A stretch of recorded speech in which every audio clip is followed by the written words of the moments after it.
Ingrid, I want you to talk about who you are, how you began Authentic Ventures HQ, what it's about, and let's hear it. Let's go. Let's do this.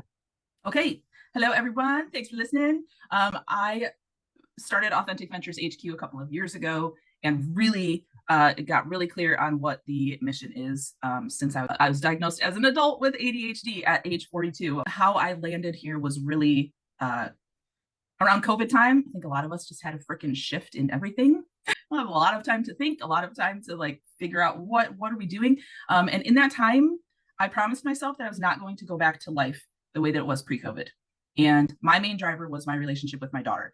And so with that, I really started to explore personal development in terms of how can I keep my shit together and do my job well and also have energy for life.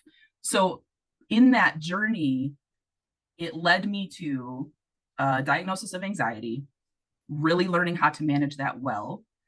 And as my anxiety became more managed, a lot of ADHD stuff started to resonate with me and it started to come out. So fast forward 2 years, because that's how long I was kind of sitting on the referral for my doctor after I asked for it, got the diagnosis. And so I figured that out. And what I can tell you is the diagnosis was great for a lot of reasons. However, I was also able to go into it with already having done a lot of the self work and figuring out what worked for me. And to me, I just went in, I was like, hey, I just want to know so that I may have access to more tools. I just want to know, am I onto something here or not? Right.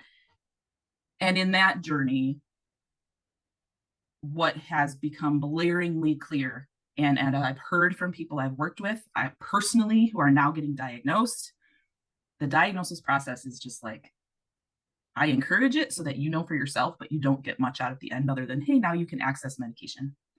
And so I will tell you that learning about myself prior to figuring that out, all of those methods are way more effective and way more efficient and way more useful in managing my ADHD and thriving with it and having a good relationship with it than any medication, than anything that came out of the diagnostic process. So that's why I came here, because I got in these communities to find support, and I'm not alone. And especially for women getting diagnosed after kids later in life, we tend to present differently. It gets written off. What also came from me figuring it out for myself is that I recognized it in my teenage daughter, who never, ever would have been picked up on, like never would have been seen. So she was diagnosed 5 months after me. Could have been sooner. We didn't get the paperwork in as fast as we could. Right. But she got diagnosed at age 14. And it's amazing what it has done for her self-worth. And so very often that kind of goes in reverse. It's a lot of times a child gets diagnosed because parents are kind of like, what do we do? We're not sure what's going on with our kid. Child gets diagnosed and it's like, oh, hey, by the way, it's super hereditary. So maybe parents check it out. And then a parent will get diagnosed. Mine was opposite of that. And I'm so, so grateful I did the work to explore myself that led me there and figure that out. And now she has just like this whole different path in front of her. So my mission is to help people through their managing their ADHD and winning with it and showing it who's the fucking boss, because it's you, it's yourself. And what is in these communities is just, it's heartbreaking. It is heartbreaking to see how people just feel crushed by it.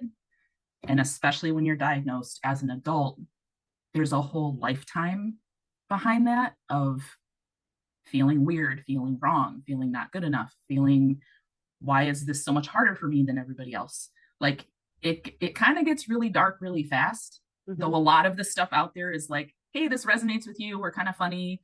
Here's a meme you'll understand because you lost your keys for the 10th time this week. And we need that. We need that to know we're not alone. But if you get below that, it's like really, really, it's very challenging and it is not taken seriously enough.